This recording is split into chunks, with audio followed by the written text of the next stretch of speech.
주식메이트 방송을 시작하겠습니다. 이번 영상 제목은 동진세미캠입니다. 동진세미캠 이전 영상에서 이런 안내를 드렸습니다. 일본의 수출 규제 품목인 EUV 포토레지스트 국산화 관련하여서 급등, 그 전에도 이제 급등 전에도 안내를 드렸던 종목입니다. 이 종목은 EUV 포토레지스트에 초점을 맞추는 게 아니라 저는 계속해서 2차전지 음극재 생산에 제가 초점을 맞췄던 겁니다. 미래 성장을 주도할 수 있는 2차전지 소재와 관련되어서 애국주 테마와는 좀 차별화되는 흐름이죠. 외국인과 기관이 다시 매집한다. 사실상 이 동진세미캠은 기관에 의해서 좌우되는 겁니다. 기관, 외국인은 이제 팔고 나가는 흐름이지만 기관은 다시 매집을 하고 있어요. 주봉에서 20주와 60주선 지지받고 반등한 거, 저는 이것을 긍정적으로 본다고 말씀드렸습니다. 2차전지 음극재 소재 생산과 관련해서 상승 재료가 있다, 저는 그렇게 봅니다. 자, EUV 포토레지스트 국산화하는 의미가 있죠. 그런데 국산 애국주 종목 중에서 램테크놀로지와는 좀 흐름이 다르잖아요. 램테크놀로지는 급등하고 무너뜨립니다. 급등 후에 주가를 눌러버리죠. 근데 동진세미캠은 애국주 중에서도 가장 좋은 상승을 보여주고 있죠. 이전에 보시면 윗꼬리를 길게 달았거든요. 윗꼬리에 대한 해석을 잘해야 됩니다. 어떤 종목은 윗꼬리를 길게 달면서 주가가 크게 무너지는 경우가 있거든요. 그래서 주가의 흐름을 보면서 대응을 해야 되는데요. 동진세미캠은 윗꼬리 길게 달면서 주가를 뺄 것처럼 보였지만, 물론 윗꼬리 고점을 2달 동안 넘기지 않았지만, 이 종목이 윗꼬리 길게 단 이후의 흐름을 보시면 한 번 더 내리치죠. 내리치면서 61선 지지를 받고 올렸는데, 여기서 보시게 되면 전고점을 넘지 않았어요. 전고점을 넘지 않으면서 또 한 번 눌러버리죠. 이런 패턴이 어떻게 보면 개미들 따돌리기 패턴이거든요. 개미들 따돌리기 패턴인데, 그러면 이 차트에서 상승을 확신할 수 있는 부분이 뭐겠습니까? 두 가지입니다. 첫 번째로는 윗꼬리 달았던 고점을 넘어선 순간 바로 어제죠. 어제 22일자에 20% 이상의 상승의 흐름을 보여줬고, 그리고 두 번째는 거래량입니다. 윗꼬리 달았던 거래량, 그 거래량을 바로 어제 넘어섰죠. 그래서 주가의 흐름이나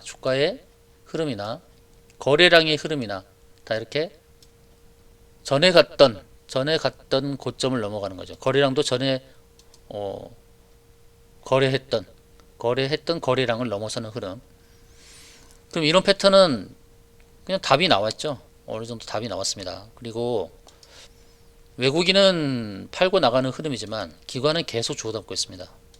무려 360억을 한 달 동안 매수를 했어요. 그 매수 주체 중에서 금융투자가 제일 활발하게 매수를 하고 있습니다. 금융투자가 제일 많은 매수를 보여주고 있죠. 거래량이 핵심이고, 그리고 전고점 돌파가 핵심이다 라는 거. 그래서 이 매물을 돌파하면서 상승하는 겁니다.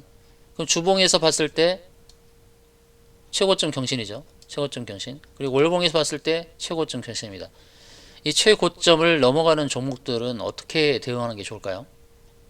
최고점을 넘어가는 종목들, 기술적인 부분에서 대응해야 될 방법이 있고, 그리고 실적 펀더멘털 기준으로 대응할 방법이 있습니다. 펀더멘털 기준으로 볼 때는 실적이 계속 늘어나느냐, 이걸 체크를 해야 되죠. 근데 동진세미캠 보시면 영업이익이 20% 이상씩 꾸준히 늘고 있다는 거예요. 매출액은 올해 1조를 돌파할 가능성이 있습니다. 매출액이.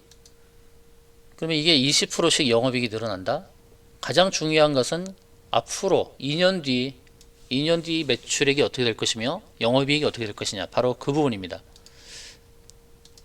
추정 영업이익이 어느 정도 답이 나와 있는 종목이거든요. 동진세미캠은 이제 음극재를 생산을 하면서 실적이 늘어날 수밖에 없죠. 올해 1조의 매출액과 영업이익 1,400억 이상을 기대하는 바로 그 상황에서 고점 매도 목표를 잡아야 될 것입니다.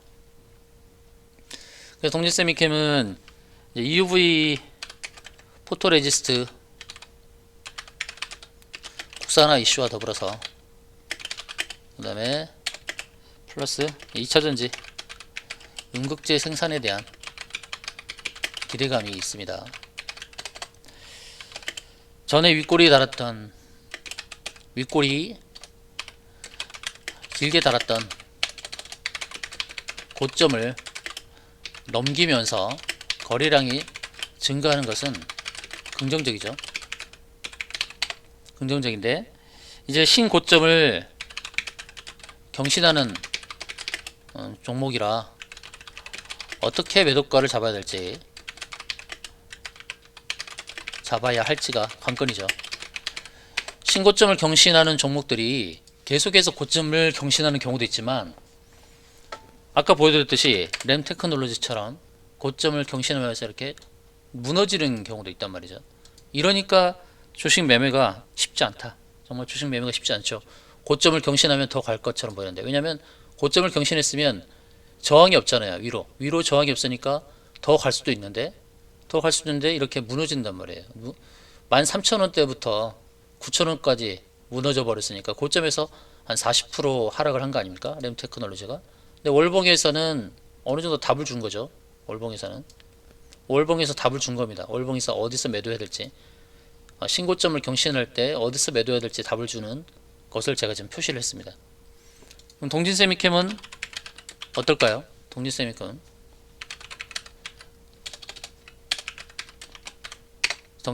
어떨까요?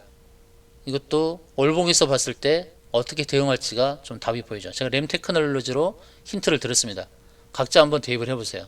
지금 그러면 최고점이 왔느냐, 오지 않았느냐. 그러니까 기술적인 방법에서의 체크할 수 있는 방법, 첫 번째. 그 다음 두 번째로는 실적을 대비하는 겁니다. 고점 경신 종목의 매도 포인트를 잡는 방법. 첫 번째로는 추세 연결선, 꼭지를 연결해서 추세 연결선 저항, 특히 월봉에서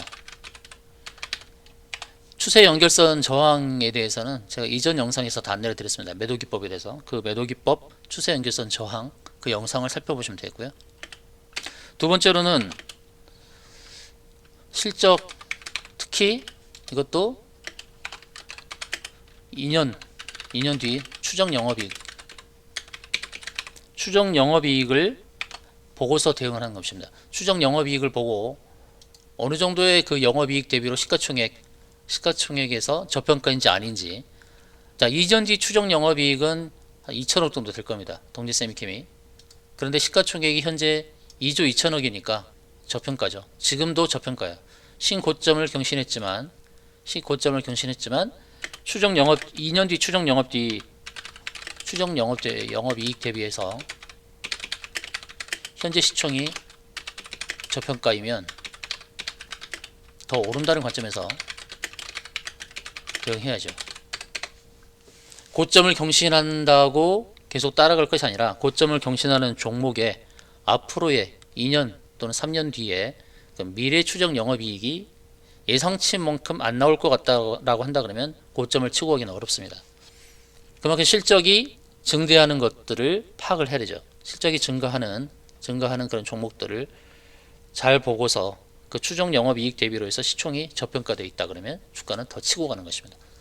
그렇게 해서 매도 포인트를 잡는 거죠. 적정 시총, 영업이익 대비로 2년 뒤 영업이익 대비로 적정 시총이 얼마인데 현재 시총은 저평가이다 그러면 적정 시총 때까지 가져가는 거죠. 적정 시총에 도달했을 때 그때의 매도 포인트를 잡는 것입니다. 그렇게 대응하는 것이 좋을 것입니다. 자, 기관은 특히 금투는 연일 매수하고 있어요. 이들은 적정 시총에서 매물을 던질 것입니다. 신고점 경신 종목에 대한 목은 각별히 주의하면서 대응해야 합니다.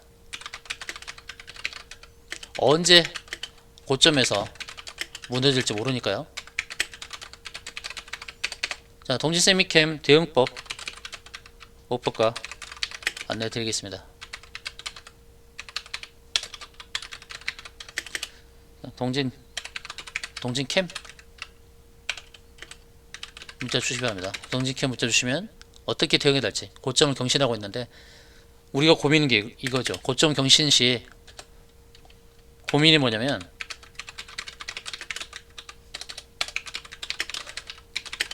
팔면 더 오를까봐,